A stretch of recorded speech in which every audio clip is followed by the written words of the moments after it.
महाराज जी। महाराज श्री, आपने एक बार सत्संग में बताया था कि कोई व्यक्ति ये 10 नामापराध करता है तो उसको नाम जप का फल नहीं मिलेगा, किंतु महाराज जी उस व्यक्ति ने वो नामापराध नाम जप शुरू करने से पहले करे हो तो महाराज जी अगर बीच में भी करे हो, मान लो पहले की बात का बीच में भी करे हो और उसको पश्चाताप हो रहा है कि मेरे से गलती हो गई, तो नाम कीर्तन कर रहा, नाम जप कर रहा, तो सब बराबर हो जाएगा, ठीक हो जाएगा, चल देगा। पहले की तो बात जाने दो, वर्तमान में भी हो जाए, मनुष्य है हम, हमसे गलती हो सकती है तो उसका प्रायश्चित भी है।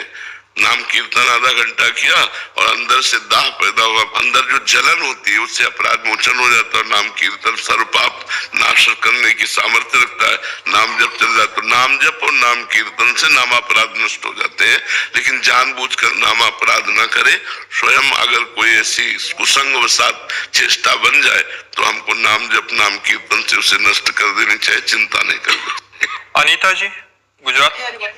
श्री हरिवंश महाराज जी गजेंद्र मोक्ष स्त्रोत के परिचय में लिखा है कि जो मनुष्य रात्रि के शेष अथवा ब्रह्म मुहूर्त के प्रारंभ में जगकर इस स्त्रोत का पाठ करता है तो उसे मृत्यु के समय निर्मल मति अपनी स्मृति प्रदान करता है और वो मनुष्य भगवान को प्राप्त करता है। महाराज जी मेरा निवेदन है कि आप इस मुहूर्त के समय अर्थात कितने बजे से कब तक ये समय रहता है ब्रह्म मुहूर्त? ब्रह्म मुहूर्त तो 4 बजे से माना जाता है, प्रातःकालीन ब्रह्म मुहूर्त 4 बजे से माना जाता है। जो 4 बजे है जब प्रातःकालीन तब माना जाता है। देखो हर स्तोत्र का एक फल है, कोई भी स्तोत्र पढ़ो तो उसकी फल स्तुति लिखी है, लेकिन सब स्तोत्रों का फल है निरंतर भजन करना। अगर हम निरंतर भजन नहीं करते तो भगवान की प्राप्ति कठिन है। हम 40 मिनट 50 मिनट में गजेंद्र मोक्ष का पाठ कर लिया, इसके बाद विषय चिंतन कर रहे हैं, संसार के खेल खेल रहे हैं, संसारिकता में, तो कैसे बात बनेगी? भगवान तो कहते हैं अनन्यस चिंतयन्तो माम ये जना पर्युपासते, जो मेरा अनन्य चिंतन करते हैं, मेरी अनन्य उपासना करते हैं, मैं उनको प्राप्त होता हूँ।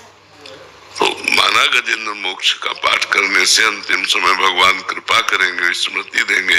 मान लो गजेंद्र मोक्ष का पाठ किया, इसके बाद हम संसारिक चिंतन में मरे, कोई घटना घट रही, अचानक दिल फेल हो गया, हम कोई बात कर रहे थे, कुछ कर रहे, तो हमारी सदगति रुक जाएगी। जरूरी थोड़ी कि हम आराम से सैया पे लेट के फिर हम जाए, एक्सीडेंट हो सकता है, कुछ भी हमारे शरीर का क्या प्रारब्ध कुछ पता नहीं, कैसे जाएगा। तो हम हर समय राधा राधा राधा राधा चलते फिरते उठते बैठते हर समय नाम स्मरण कर रहे, तो गजेंद्र मोक्ष का पाठ भी कर रहे, उसे कर लो। प्रातःकालीन ब्रह्म मुहूर्त 4 बजे से लगता है। अंकित जी राधे राधे महाराज जी। महाराज जी पिछले 2 साल से आपको सुन रहा हूँ, नाम जब भी निरंतर करने का प्रयास कर रहा हूँ। आपके श्रीमुख से सुना है कि भगवत प्राप्ति के लिए गुरु बनाना और गुरु मंत्र लेना ज्यादा लाभदायक है, परंतु महाराज जी इस बात का डर रहता है कि कहीं गुरु दीक्षा लेने के बाद ग्रस्त में रहते हुए कोई नियम टूट जाए, उससे पाप लगेगा। इससे बेहतर है कि गुरु मान लो, बस राधा नाम जप करते रहो। महाराज जी इस दुविधा को दूर करें। करते रहो करते रहो, और जब गुरु की आवश्यकता भूख लगेगी गुरु की, तो सब बातें भूल जाओगे और गुरु का आश्रय ले लोगे। नाम जप करो, यही सब ठीक कर देगा। नाम जप करते रहो, यही गुरु की भूख पैदा कर देगा, यही गुरु के लिए तड़पने लगेगा। तब गुरु मंत्र ले लेना, खूब नाम जप करो और किसी संत को गुरु भाव से देखते रहो, गुरु भाव से मानते रहो, और जब भगवान कृपा करेंगे तब गुरु जी का वरण हो जाएगा और हमसे ऐसी गलती भी नहीं होगी, हमारे आचरण ठीक हो जाएंगे। तब तक के लिए नाम जप करते रहो। हर्षित जी लखनऊ से। राधे राधे महाराज जी। राधे राधे महाराज जी। महाराज जी मैं एक बैंक में कर्मचारी हूँ और समय निकालकर श्री जी का नाम और उनका स्मरण करने का कर्मयोगी बनने का प्रयास कर रहा हूँ। महाराज जी मेरा सवाल यह है कि क्या कर्म योग और भक्ति योग से ही भगवत प्राप्ति हो जाएगी कि सांख्य योग के मार्ग को पहले अपनाना होगा? एक ही मार्ग को ग्रहण करना होता है, चाहे कर्म योग, चाहे भक्ति योग, चाहे सांख्य योग। तीनों भवरोग की अचूक औषधि है तीनों। तो एक मार्ग को चयन कर लो। जैसे कर्म योग है तो हर कर्म पवित्रता पूर्वक करो, भगवान का स्मरण करते हुए, और भगवान को समर्पित कर दो। सब में भगवत भावना, निष्काम भाव से किया गया कर्म वो कर्मयोग कहलाता है।